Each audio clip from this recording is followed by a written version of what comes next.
오늘 우리가 함께 나눌 하나님의 말씀은 빌레몬서 1장 20절부터 25절까지의 말씀입니다. 빌레몬서 1장 20절부터 25절까지의 말씀입니다. 신약성경 빌레몬서 1장 20절부터 25절까지의 말씀 우리 함께 교독하고 마지막 절 합독하도록 하겠습니다. 제가 먼저 20절 읽겠습니다. 오 형제여, 나로 주 안에서 너로 말미암아 기쁨을 얻게 하고 내 마음이 그리스도 안에서 평안하게 하라. 나는 내가 순종할 것을 확신함으로 내게 썼노니 내가 말한 것보다 더 큰 줄을 아노라.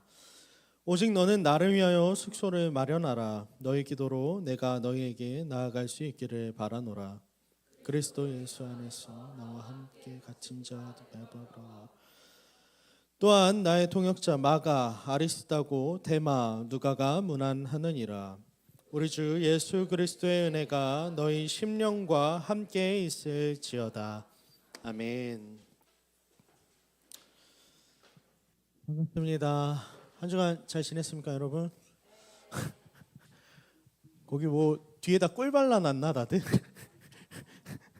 앞에 자리인데 여러분 너무 뒤로 가지 마시고요. 앞으로 좀 와서 앞자리를 좀 사모하도록 합시다. 제가 제일 좋아하는 성경을 꼽으면요, 두 가지 정도가 있는 것 같아요. 하나는 요한복음이고요. 요한복음은 제가 예수를 처음 믿게 됐을 때 이렇게 말씀을 통해서 예수님을 발견하고 그 사랑이 무엇인지에 대해서 알아갔을 때 읽었던 성경이 요한복음이고, 두 번째로 좋아하는 성경은요 빌레몬서입니다. 왜 좋아할까요, 여러분? 한 장밖에 없거든요.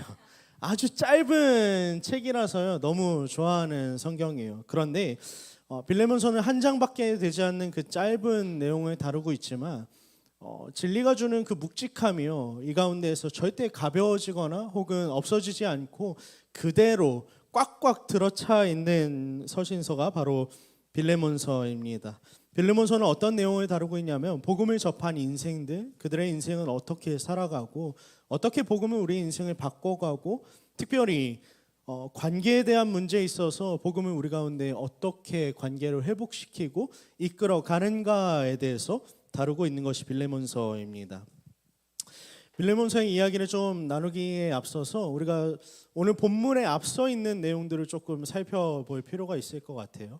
여러분 빌레몬서를 읽어본 적이 있는지 모르겠는데 배경적 이야기는 이렇습니다. 바울이 오네시모라고 하는 한 종을 빌레몬에게 돌려보냅니다.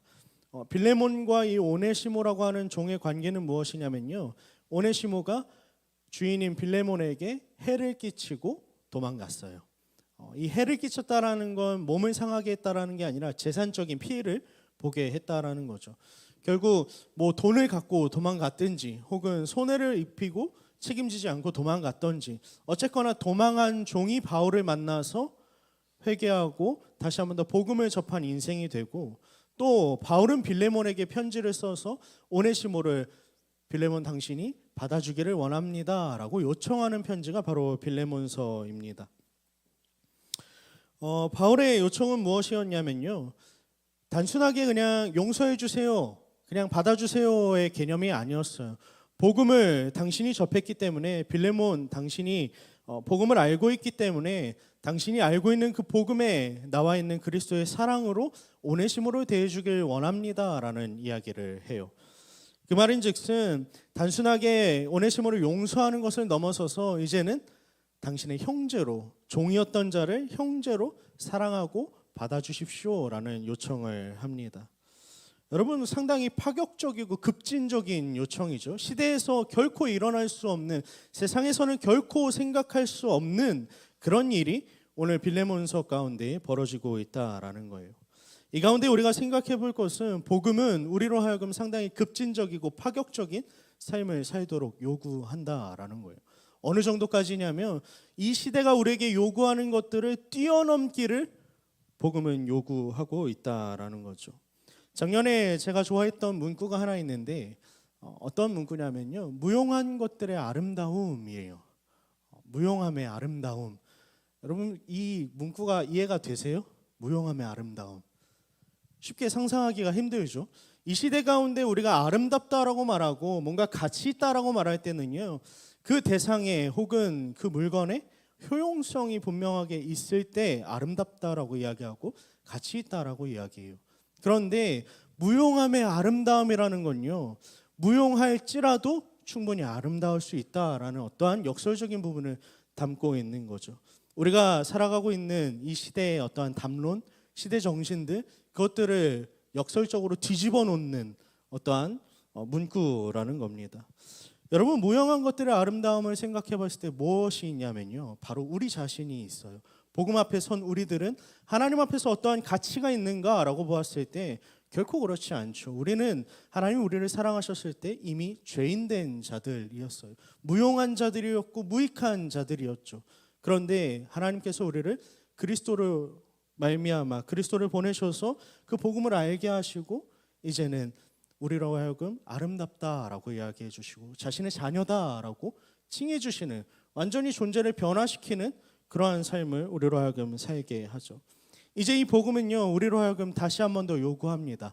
당신이 복음을 아는 삶이라고 한다면 이제 여러분의 삶은 이 시대의 정신을 뛰어넘고 시대의 요구를 뛰어넘어서 복음의 부르심에 합당한 삶을 살아야 한다라고 말이죠. 어쨌든 간에 그런 내용들이 앞서 있는 빌레몬서의 내용이라고 할 수 있어요. 빌레몬은 이제 바울에게 기쁨을 얻었다라고 표현하는데, 오늘 본문 20절 말씀 우리 함께 읽어보겠습니다. 함께 읽겠습니다. 시작. 오 형제여, 나로 주 안에서 너로 말미암아 기쁨을 얻게 하고 내 마음이 그리스도 안에서 평안하게 하라. 아멘.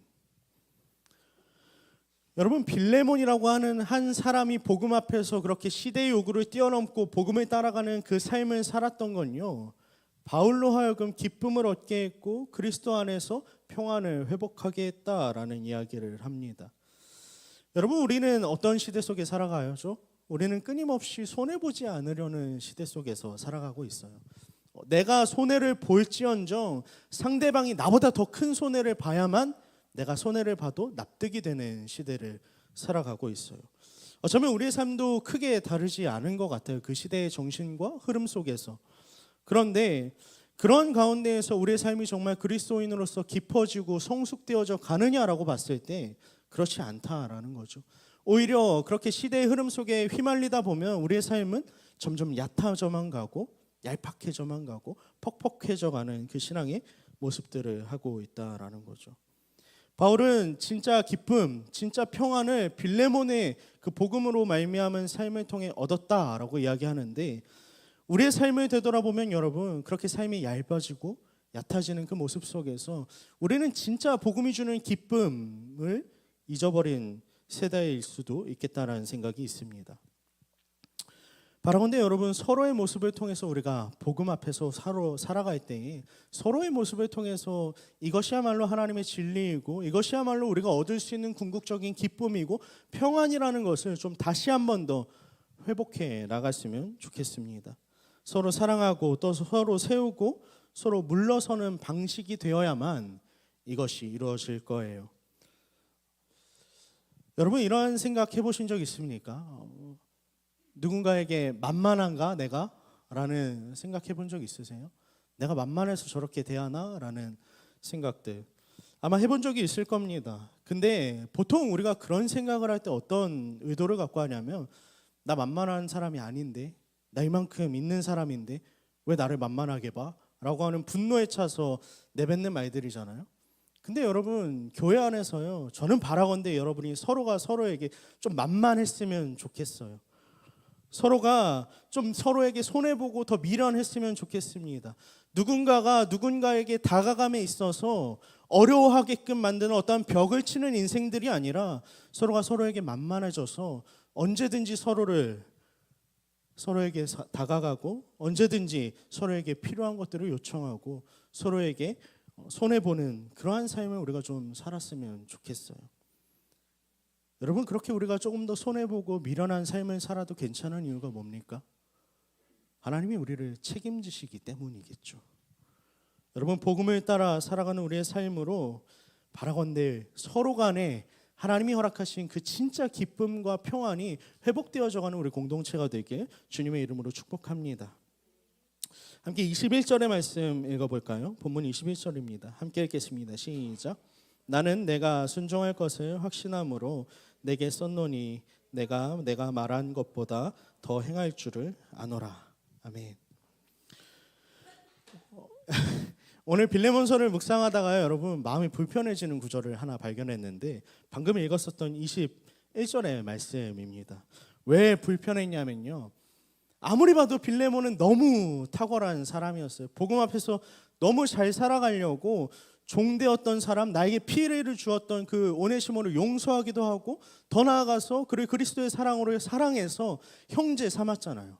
시대의 요구를 뛰어넘는 인생을 대단하게 잘 감당하는 인생이잖아요. 그런데 21절의 말씀을 보면요, 독특하죠. 바울은 뭐라고 이야기해요? 나는 네가 그렇게 할 거라고 믿어. 더해 라고, 내가 말한 것보다 네가 더 할 거라고 나는 생각해 라고 이야기합니다. 그럼 얼마나 불편합니까? 거의 협박 아니에요 이거는? 너 이것보다 더 해야 돼 라는 말처럼 느껴진다라는 거죠. 빌레몬이 여러분 무엇을 했다고요? 종이 돌아왔을 때 용서해줬고 받아줬고 죽여야 마땅하는 종인데, 그 시대의 흐름은 그래요. 근데 용서해서 받아줬고 내가 사랑해서 형제로 가족처럼 이제는 받아줬다라는 거예요. 여러분 도대체 빌레몬이 뭘 더 해야 된다라는 거예요? 뭘 더 해야 돼요? 뭘 더 해야 도대체 더 했다라고 할 수 있을까요? 성경에는 기록되지 않은 이야기를 조금 살펴보려고 합니다. 오늘 본문 속에서는 빌레몬과 오네시모의 무엇을 더하는 삶이 오갔는가를 살펴볼 수 없고 그 안에는 더 이상 나와 있지 않아요. 그냥 이러한 겉면에서 끝납니다. 그런데 성경 외에 초대교회 시대 때 교부라고 하는 파더라고 이야기하거든요. 교회 지도자들, 그 교부인 이그나티우스라고 하는 사람이 에베소 교회에 쓴 편지 가운데 어떤 문장이 등장하냐면요, 이런 문장이 등장합니다. 형언할 수 없이 자애롭고 또 여러분의 감독인 오네시모라고 이야기해요. 그를 감독으로 두고 있는 에베소 교회라고 하는 표현이 등장합니다. 그리고 이그나티우스는 그 편지 속에서 오네시모라고 하는 인물이 가지고 있는 그 무게감, 묵직함, 그리고 그 침묵하고 늘 묵묵히 자신의 일에 잘 감당하는 모습에 있어서 너무 존경하고 너무 칭찬할 것들이 많다라고 에베소 교회에 편지를 해요. 여러분 생각해 봅시다. 종이었던 오네시모예요. 도망했던 종이란 말이죠. 그런데 그 종이 돌아와서 뭐가 됐어요? 용서받은 사람이 됐어요. 더 나아가서 형제가 되었다라고 이야기하죠. 교회의 일원이 됐습니다. 후에 더 시간이 흘렀을 때 빌레몬이 무언가를 더했을 때 오네시모가 어떻게 되었다고요? 에베소 교회의 감독이 되었다고요. 감독이 뭐예요? 목사가 되었다라는 말입니다. 목회자가 되었다고요. 교회 지도자였어요. 빌레몬도. 빌레몬은 어떤 교회 지도자였냐면 골로새 교회의 감독이었습니다. 여러분, 교회 한 담임 목사가 도망했던 종을 용서하고 교회 일원으로 받아주고 이제 누구로 키워내는 거예요? 또 다른 목회자로 복음 앞에 새로운 하나님의 종으로서 키워갈 수 있도록 더 했다라는 것을 우리는 살펴볼 수 있어요. 어떻게 했는지는 잘 모르겠습니다. 무엇을 가르쳤는지 잘 모르겠지만 분명한 건 빌레몬이 오네시모를 업신여기지 않고 더 나은 사람으로 여겨주고 마치 끝까지 손해봐주던, 끝까지 죽기까지 우리를 사랑하시던 그 그리스도의 모습을 온전히 오네시모에게 흘러보냈을 때에 이 오네시모라고 하는 무익했던 종은 이제 삶이 변화되어서 그리스도의 충성된 종으로서 복음을 감당하는 삶을 살았다라는 거예요. 여러분, 우리가 그리스도인으로 살아갈 때에 우리에게 더하는 삶이 있었으면 좋겠어요. 서로 간에 그냥 이 정도면 됐지, 이 정도 알아갔으면 됐고 이 정도 해줬으면 됐지 의 선에서 우리의 관계가 멈추는 것이 아니라 서로가 서로에게 더했으면 좋겠습니다. 어디까지요? 그 한 사람을 그리스도의 귀한 종으로 세우는 데까지, 그 사람의 삶이 하나님 앞에서 위엄 있고 존귀한 인생이 될 때까지 우리가 손해보고 그들을 섬겨야 한다라는 거죠. 그것이야말로 여러분 그리스도인의 공동체, 그리스도인의 삶이라고 할 수 있지 않겠습니까? 복음을 알고 그리스도의 사랑을 경험했다면요, 여러분 이제 그 사랑으로 살아가야 하는 것이 응당 우리의 삶일 거예요. 다른 연약한 지체의 어려움을 돕기 위해서 그 지체의 짐이 무엇인지를 우리가 깊이 들여다보고 그 짐을 힘겨워하고 어려워할 때 내가 대신 짊어주기도 하고, 또 더 나아가서 내 보폭은 빠를 수도 있어요. 여러분 우리 이 공동체 안에 모여있는 지체들은 다 발걸음이 달라요.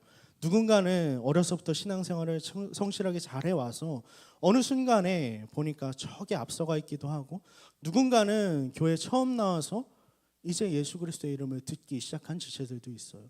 마치 뒤에 뒤처진 것처럼 말이죠. 그러다 보니까 서로가 서서 시작하는 신앙의 위치점도 다를 것이고, 서로가 신앙에 대해서 열심히 노력해서 하나님을 알아가는 어떤 보폭의 정도의 차이도 있을 겁니다. 그런데 내 보폭이 빠르다라고 해서 그냥 앞서 나가는 인생들이 아니라 뒤에 뒤처져 있는 사람들을 위해서 기다려주기도 하고, 또 때로는 나보다 보폭이 좁은 사람들을 위해서 나의 보폭을 줄여서 그들에게 맞출 수 있는 그 배려와 물러섬이 우리 가운데 있어야 된다라는 거죠.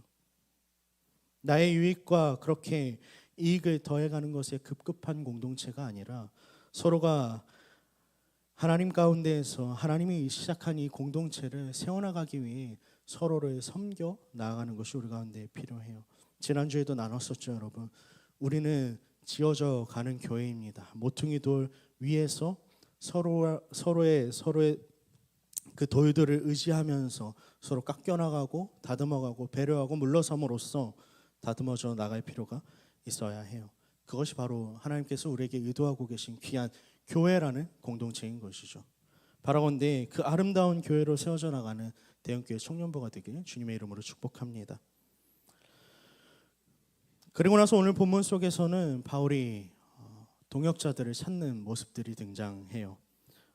바울은 맨 마지막에 감옥에서 쓴 편지가 무엇이냐면, 우리가 얼마 전에 살펴봤던 디모데 후서라고 하는 편지요. 디모데 전서 후서를 마지막 유작으로 썼어요. 거의 유서처럼 써 내려갔습니다. 그것과 얼마 차이 나지는 않지만 조금 비슷한 시기에 바울이 썼던 편지가 바로 이 빌레몬서예요. 그렇다는 건 여러분 바울이 지금 어디에 있다라는 거예요? 로마 감옥 지하에 있었다라는 이야기입니다. 늘 거침없던 인생을 살아왔던 바울이요. 늘 이렇게 두려울 것 없는 것처럼 내가 황제 앞에 서야겠다, 복음을 전해야겠다라는 그 일념 하나로 살아왔던 바울입니다. 그런데 여러분 황제 앞에 제대로 서보기도 전에 그의 목숨이 위태로워져 있다라는 거죠. 어쩌면 사람들이 손가락질 할지도 모르겠어요. 당신이 평생을 그렇게 살아왔는데 당신의 인생이 무엇이냐, 네가 섬기는 하나님 도대체 어디 있냐라고 질문했을 것 같아요. 어쩌면 그 질문을 들었을 때에 우리의 생각과 기억 속에 있는 바울이라면 그냥 다 이겨내고 나는 하나님 여전히 믿어, 신실하게 붙들고 있어 라고 이야기하겠지만, 여러분 바울은요 젊은 시기가 아니에요. 노년이고 병들어 있고, 바울은 늘 지병이 있었어서 간질이 있어서 생명의 위협을 받던 사람이에요. 그 사람이 가택연금에서 이제는 더 악화되어서 로마 지하 감옥에 갇혀 있다. 읽겠습니다. 시작. 그리스도 예수 안에서 나와 함께 갇힌 자 바이바브라와 또한 나의 동역자 마가, 아리스다고, 데마, 누가가 문안하느니라. 아멘. 오늘 본문 속에는 에바브라만 갇힌 자라고 표현이 되어 있는데, 골로새서라고 하는 서신서를 살펴보면요, 에바브라뿐만 아니라 아리스다고, 그 다음 절에 등장하는 24절에 등장하는 아리스다고도 늘 바울과 함께하며 바울과 함께 감옥에 갇힌 자 되었던 동역자였어요. 여러분 우리가 살아가는 이 시대 가운데 우리는 어떤 관계들을 맺어 나가죠? 우리에게 유익이 될 만한 관계들을 찾아 나가기도 하고, 더 나아가서 여러분 뭔가 나에게 유익이 없으면 그냥 그 관계를 맺고 싶지 않아 하는, 꺼려하는 그런 인생을 우리는 살아갑니다. 그런데요 여러분, 바울과 함께 했었던 에바브라와 또 아리스다고라고 하는 이 동역자들은 자신들에게 유익이 될 만한 것이 하나도 없음에도 불구하고 감옥에 같이 갇혀야 되는 그 순간이 옴에도 불구하고 함께 복음을 감당함으로써 바울과 함께 갇힌 자가 되었던 동역자들이라는 거예요. 바로 근데 우리 공동체가 서로 간에 동역을 할 때 이랬으면 좋겠어요. 단물만 그냥 빨아먹고 버려지는 그런 관계가 아니라 우리가 뭔가의 필요에 의해서만 서로를 섬기는 것이 아니라 여러분 우리가 얻은 그 복음이라고 하는 그 하나님의 진리가 우리를 붙듦으로 말미암아 이제는 나에게 유익이 없다 할지라도 내 삶을 내어줌으로써 상대방을 섬기고 끝까지 어려운 순간에 있는 그 동역자들과도 끝까지 함께할 수 있게 되는 우리가 되길 원합니다. 마가라고 하는 요한도 등장합니다. 마가는 누구입니까, 여러분? 마가가 누굴까요? 바나바의 조카. 또 마가가 누군지 몰라요, 여러분? 마가가 누구예요? 이러면 안 돼. 마태, 마가, 누가, 요한은 아니잖아. 복음서는 아니잖아요. 그럼 누구겠어요? 마가는 마가복음을 썼던 사람이에요. 마가라고 하는 이 요한은요. 마가라고 하는 이 요한이라고 하는 사람, 이 두 이름은요 유대식 표현이랑 헬라식 표현이에요. 어쨌든 이 사람은요 진짜 바울이랑 안 맞는 사람이에요. 바나바는 누구냐면 안디옥 교회를 담당하는 감독이었는데 그 당시에 바울이 예수를 믿는 자들을 잡아다가 핍박하던 인생이었거든요. 그래서 예수를 믿고 돌아왔는데도 사람들이 바울을 만나주질 않았어요. 왜냐하면 너 거짓말하면 어떡해, 우리 잡아가면 어떡해 라는 생각을 갖고 있었기 때문이겠죠. 그런데 그런 바울을 이렇게 뭐랄까 사람들 앞에서 증언해주고 증인이 되어줬던 사람이 누구냐면 그 당시 영향력이 있었던 바나바라고 하는 인물이에요. 근데 이 바나바의 조카가 누구냐면 마가라고 하는 요한입니다. 그렇기 때문에 어쩌면 나의 은인인 바나바의 조카이기 때문에 언제든지 바울은 그에게 잘해주어야 됐을 것 같아요. 근데 문제는 뭐냐면 사도행전 가운데 나타난 마가라고 하는 요한의 모습은요 참 모자랍니다. 모질이에요. 그래서 선교여행을 같이 떠났는데 중간에 도망가요. 너무 힘들어서.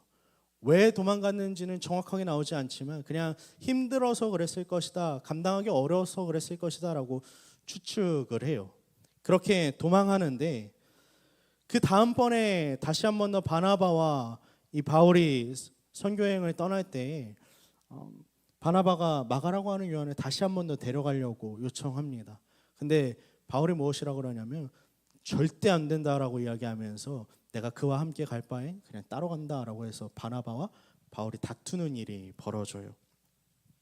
그렇게 바나바, 은인이라고 하는 사람과 갈라설 정도로 바울과 마가라고 하는 이 요한은 안 맞는 사람들이었어요. 바울로서는 절대 자신의 삶의 방식과 이해 속에서는, 경험 속에서 이해될 수 없는, 받아들여질 수 없었던 사람이 마가라고 하는 요한이죠.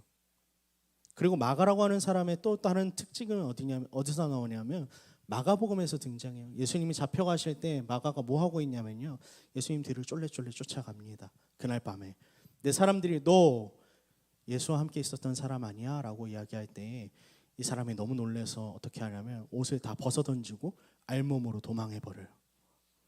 그만큼 찌질한 인생인 거죠.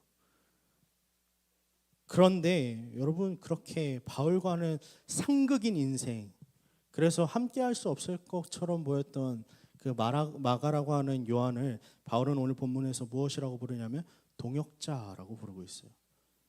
무슨 일이 벌어진 거냐면요, 복음 안에서 깨어진 관계가 회복되었다라는 것을 의미합니다. 이 깨어진 관계가 회복되기 위해서는 무엇이 선행되어야 하냐면요, 나에게 맞지 않아도, 내가 이해할 수 없어도 상대방을 받아들이기로 작정하고 이해하려고 노력하고 더 사랑하기로 작정한 바울과 마가라고 하는 그 요한의 관계가 있었다라는 거예요. 복음은 이것을 우리에게 요구합니다. 우리 공동체 가운데 관계가 맺어져 나갈 때 여러분, 맞는 사람들도 있을 거고 맞지 않는 사람들도 있을 거예요. 그러나 맞지 않는 사람들일지라도 우리가 그들을 그리스도의 사랑으로 품고 그들을 마치 그리스도께서 우리를 대하셨던 것처럼 대할 필요가 있다라는 거죠. 실제로 여러분 디모데 후서에서 그 마지막 유언의 편지에서 바울이 디모데에게 편지를 쓰면서 뭐라고 이야기하냐면요, 마가라고 하는 요한을 빨리 나에게 좀 보내주십시오라고 요청해요. 왜 그렇다라고 이야기하냐면 그는 나의 삶 가운데 큰 유익입니다라고 이야기해요. 실은 마가라고 하는 그 요한과의 동역 가운데에서 바울은 무엇을 다시 한 번 더 발견하게 되냐면 복음이 진리라는 것을 그는 다시 한 번 더 확신하게 되는 것이죠. 바라온데 여러분, 때로는 나에게 맞지 않다 할지라도 서로를 더 사랑하고 그 서로의 관계 가운데에서 복음이 우리에게 진리라는 것을 우리가 다시 한 번 더 확증해 나갈 수 있는 주의 공동체가 되길 간절히 소망합니다. 중간에 보면 독특한 인물도 등장해요. 데마라고 하는 사람인데 이 빌레몬서에서는 동역자라고 불리는 사람이에요. 근데 디모데후서 3장에 가면 어떤 사람으로 등장하냐면 그는 세상을 사랑해서 골로새로 데살로니가로 떠나갔다라고 이야기해요. 무슨 말이냐면 동역자였는데 도망갔다라는 거예요. 관계가 끊어져 버립니다. 언제 도망갔냐면요, 바울이 가장 힘들었을 때 도망갔어요. 그 마지막 때 바울의 동역자들이 가장 바쁘고 어려워서 바울을 방문할 수 없어서, 사역이 너무 바빠서 방문할 수 없는 지체들도 있었고, 그렇기 때문에 그 어려움 속에 있는 바울에게 더 큰 아픔은 무엇이었냐면 이 데마라고 하는 동역자가 세상을 사랑해서 다시 돌아갔다라고 하는 아픔이었습니다. 여러분, 우리의 동역이 그냥 한순간에 이렇게 일순간적인 그런 동역이 되지 않길 원합니다. 하나님이 우리에게 원하시는 것은 무엇이냐면요, 잘하는 걸 원하시지 않으세요. 하나님이 우리에게 원하시는 것은 끝까지 충성하고 끝까지 달려나가는 것을 원하십니다. 바라건대 서로가 서로를 끝까지 붙들고 끝까지 사랑할 수 있게 되길 원합니다. 마지막으로 살펴볼 사람은요, 누가라고 하는 사람이에요. 누가는 뭘 썼어요? 누가복음. 그렇지. 또 사도행전을 기록한 사람입니다. 누가의 직업은 무엇이었어요? 의사였습니다. 여러분, 아까 이야기했잖아요. 바울이 지금 어떤 상황이에요? 지하 감옥에 있고 바울은 늙었어요. 그리고 바울의 지병은 간질이었기 때문에, 간질로 알려져 있는데 정확하게는 어떤 지병인지 모릅니다. 죽음의 위협 속에 늘 있어야 하는 지병이었어요. 그런 그의 옆에서 끝까지 지켜준 한 사람은 누구냐면요, 누가라고 하는 동역자예요. 의사였던 사람. 근데 누가는요, 여러분 사도행전을 자세히 읽다 보면 알겠지만 단 한 번도 자신을 언급하지 않아요. 유일하게 몇 군데 언급한 그 기록을 따르면요, 뭐라고 언급하냐면요, 우리라는 표현만 써요. 선교 여행을 같이 갔던 동역자 우리라는 표현만 쓰지 절대로 자신을 나는 이랬다라고 이야기하지 않습니다. 무슨 말이냐면 끝까지 바울과 함께 했던 이 누가라고 하는 사람은 평생토록 복음을 위해서 바울 옆에서 늘 바울을 섬겨주었던 사람이라는 거죠. 여러분, 감옥에서 병든 그 노년을 보내던, 때로는 동역자들이 너무 바빠서 자신을 찾아오지 못할 정도로 외로울 수밖에 없었던, 그래서 때로는 데마라고 하는 사람이 떠나갈 정도로 처량해 보였던 인생인 그 바울의 삶 가운데 여러분, 이 누가라고 하는 동역자가 얼마나 큰 위로가 되었겠습니까? 여러분에겐 이렇게 위로가 될 만한 동역자들이 있나요? 바라건대 우리 공동체는 여러분 서로에게 이러한 동역자들이 되었으면 좋겠습니다. 서로가 서로의 삶을 통하여서 서로를 기도하고 서로를 위해 기도하고 서로를 섬김으로써 우리의 삶 가운데 하나님이 이루고자 하시는 그 공동체가 온전히 세워져 나가길 원합니다. 여러분, 우리의 동역자는 누구입니까? 어려운 속에서도 함께하고 끝까지 함께하고 맞지 않아도 서로 배려하고 또 더 나아가서 끝까지 곁을 지켜주는 그러한 자들을 우리는 동역자들이라고 부를 수 있는 거죠. 바라건대 서로가 서로에게 동역자가 되어줄 수 있길 주님의 이름으로 축복합니다. 말씀을 좀 마무리하도록 할게요. 여러분, 동역의 원리가 25절에 나옵니다. 우리 본문 25절 말씀 함께 읽겠습니다. 함께 읽겠습니다. 시작. 우리 주 예수 그리스도의 은혜가 너희 심령과 함께 있을지어다. 아멘. 여러분, 세상에서 이러한 동역은 불가능해요. 우리가 나눴던 그 동역의 모습들은요, 세상에서는 불가능합니다. 그러나 이게 왜 교회 안에서 가능합니까? 그리스도의 은혜 때문이다 라고 바울은 우리에게 이야기해요. 바울은 빌레몬서를 열면서도 하나님의 은혜, 그리스도의 은혜를 이야기했고 또 다시 한 번 더 이 빌레몬서를 닫는 그 과정 속에서도 은혜를 이야기하고 있어요. 하나님의 은혜, 그 복음을 아는 자들은요 새로운 삶의 질서로 이 세상을 살아가도록 초청받습니다. 그렇기 때문에 우리의 삶 가운데, 우리 마음 가운데 복음이 녹아져 있다라고 한다면 여러분, 우리는 세상이 아니라 하나님이 우리에게 원하시는 그 모습으로 서로를 대하게 되어 있어요.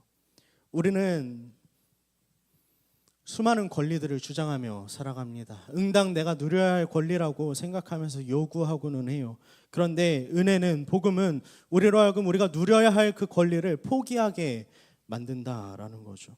나의 자유까지도 반납하고 다시 한 번 더 그리스도의 종으로 자신의 삶을 하나님 앞에 드리도록 요청한다라는 거예요. 여러분, 우리의 동역은 그렇게 느리게 걷는 이들에게 발걸음을 맞춰가는 동역이길 간절히 소망합니다. 그 과정은 여러분 쉽지 않을 거예요. 쉽지 않아요. 자기를 부인해야 되고 자기를 깎아내야 되고 또 끝까지 우리를 사랑하신, 자신을 내어주신 그리스도의 방법대로 다른 이들에게 나의 삶을 내어줄 수 있을 때에 비로소 이 동역이 가능할 겁니다. 그게 되려면 우리는 하나님의 은혜를 알아야 해요. 바라건대 여러분 삶 가운데 그 은혜를 충만하게 경험하고 결코 여러분의 인생 가운데에서 그 은혜를 놓치지 않는 삶이 되길 주님의 이름으로 간절히 소망하고 축복합니다.